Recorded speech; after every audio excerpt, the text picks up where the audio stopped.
Hello, friends, and welcome to the Foundation Worldview podcast, where we seek to equip you to get the kids in your care carefully evaluating every idea they encounter so they can understand the truth of the biblical worldview. I'm your host, Elizabeth Urbanowicz, and I'm thrilled that you joined me today for another episode of the Foundation Worldview podcast. Today's question says, what is your perspective about animated children's Christian series like Superbook for teaching children? And now I really appreciated this question because this is a question that we receive a lot, not necessarily about Superbook, but just about, what's your perspective of this Christian series or that Christian series? And personally, for this question, I have never seen Superbook. However, I think that there are certain principles that we can apply to any series of Christian media to really make sure that we're equipping our kids to understand the truth of the biblical narrative, and also to make sure that they're carefully evaluating every idea they encounter. Because sometimes what we do is we set up this false dichotomy where we have our kids think, okay, anything that's Christian is safe and it's good, and anything that's non-Christian is not safe and it's bad. And now this dichotomy is very dangerous because what it does is it teaches our children just to shut off their minds, which is not at all what we want them to do, because there are many things that are labeled Christian that actually do not align with what is taught in Scripture. And so we want our children to always be carefully evaluating any idea that's labeled Christian and seeing, okay, does this align with what is taught in the Bible? And then by God's common grace, there are many things that are not Christian that are actually true and good. Now, there's also many things that are not true and are not good, but we want to make sure that our children are constantly asking themselves the question, is this true? Does it line up with Scripture? How do I know this? Because if we give them this false dichotomy, they're going to believe many false ideas that are just snuck into the Christian community under the guise of the label Christian, but aren't distinctly Christian. And then one day when they grow up and they realize, not everything that's out in the world, not every single thing is bad or untrue or evil, they're going to think that we lied to them. So we need to instead teach them to be careful evaluators. Now, for media that's specifically depicting the Bible, now I could be off on this, but I think Superbook is actually showing different Bible stories. So the format that I would recommend for that is, watch whatever it is, whether it's Superbook, whether it's VeggieTales, whether it's another, animated series that's teaching a Bible story. And then after you're done, go read the parallel passage in the Bible. Okay, so if the story, you just watched was Daniel in the lion's den, go read in the book of Daniel the narrative of Daniel in the lion's den so that your children have in their mind, okay, this is what Superbook taught, or this is what VeggieTales taught, or this is what, I saw in The Chosen, or whatever it is. Okay, and then read that passage in the Bible, okay, so that then they have the biblical narrative, the actual biblical narrative in their mind as well. Now, if you're reading with little kids, okay, what you can do is you can ask them to draw a picture of what things were similar both in the animated series and in the Bible. And then on the opposite side of that page, have them draw a picture of any things that were different in the animated series and in the actual biblical narrative. If you're working with older kids, you can actually just draw a Venn diagram on the page and say, okay, after we read this narrative in the Bible, I want you to make a list. Okay, what are the things that were similar between what we just watched and what we just read in Scripture? And then what are the things that are different there? And I used to do this all the time with my students. The Bible curriculum that we used in third grade at the school where I used to teach went through the first 8 books of the Bible. And so whenever we came to the book of Exodus, I knew that most of my students had already seen the movie The Prince of Egypt. And so, that's what they had in their minds when they were thinking of the story of the Exodus.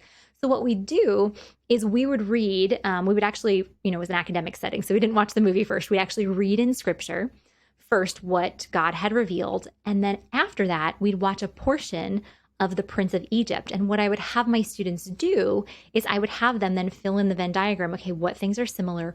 What things are different? And they were able to pick out so quickly, things that were similar and things that were different. I know I mentioned recently on another webinar that my students would notice every single year that in the biblical narrative, it's very clear that Moses purposely killed the Egyptian who was beating the Hebrew slave. Where in the Prince of Egypt, it's very much portrayed as if it was an accident. Moses comes in to rescue this Hebrew slave. He accidentally knocks the Egyptian off the scaffolding and the Egyptian accidentally dies. And my students would pick that up every year. Miss you, in the Bible, Moses murdered this man.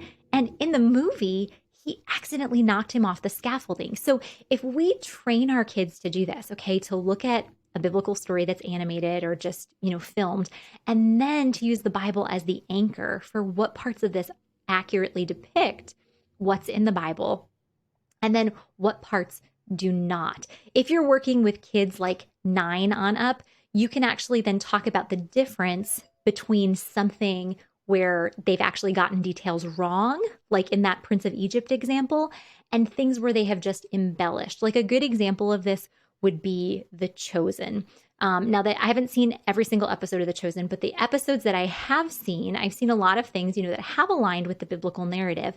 But then because they're focusing so much on the life of the disciples, in that they have to embellish a lot, because we're not told a lot about, the personal lives of the disciples, except for a few of their occupations. And so they embellish a lot. So when you're working with kids 9 on up, you can just say, well, where did they add details that the Bible doesn't tell us? Now, those details could possibly be true, but we shouldn't read the Bible having in our minds, the picture of the characters in The Chosen. I know, for example, in The Chosen, the character of Matthew, very clearly he is on the autism spectrum.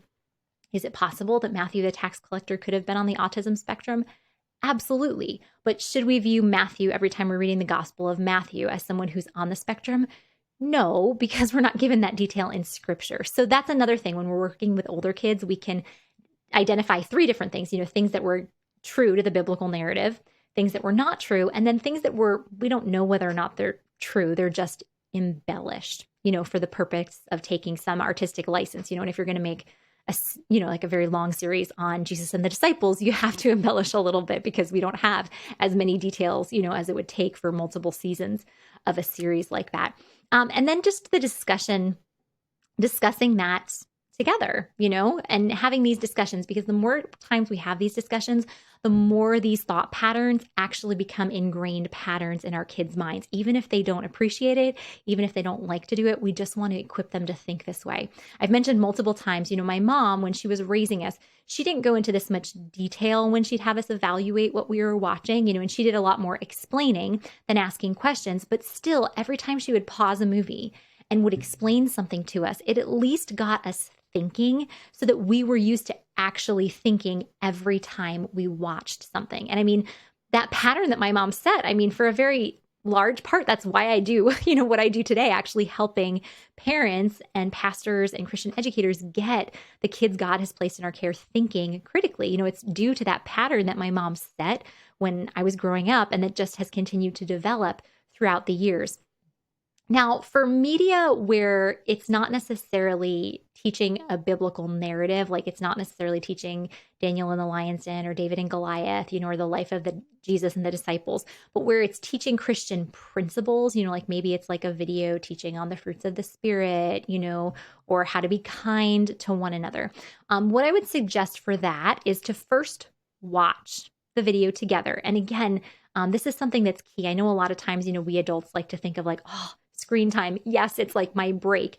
But if we want to train the kids in our care really to carefully evaluate every idea they encounter, we need to stop viewing screen time as our break time and instead view it as a time of continued investment and training. So we need to watch these things alongside our kids. Now, there's nothing saying that, you can't be, chopping vegetables in the kitchen and listening along and then afterwards having a conversation. But, like we shouldn't, our kids shouldn't be off in their bedroom alone with the iPad watching something and we have no idea whether, what it was about. Even if it's something Christian, we should really be there with them, engaging in this. Then what I would do is whatever was taught, whether it's the fruits of the Spirit or kindness or fairness or something like that, read a longer passage of Scripture then with the kids that talks about this Christian principle.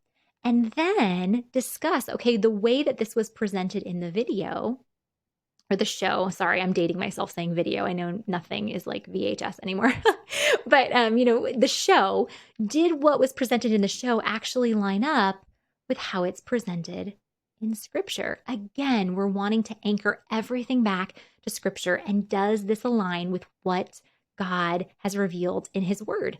And then we want to do the same thing in secular media as well. If they're watching something on PBS Kids, or they're watching an episode of Wild Kratts, or they're watching something on Disney Plus, we want them to constantly be evaluating, what did I just see? What does Scripture say? Do the two align? Do they contradict? Or do we need to investigate a little more? Because just the goal in all of this is to establish patterns and habits of thinking that our kids are going to take with them, whether they're still in our home or whether they're off at college or whether they're an adult. We want to just establish these patterns of thinking, making sure that we're rooting everything in Scripture so that they're constantly coming back and asking, okay, what did I see? Does this align with Scripture? What do I do with it now?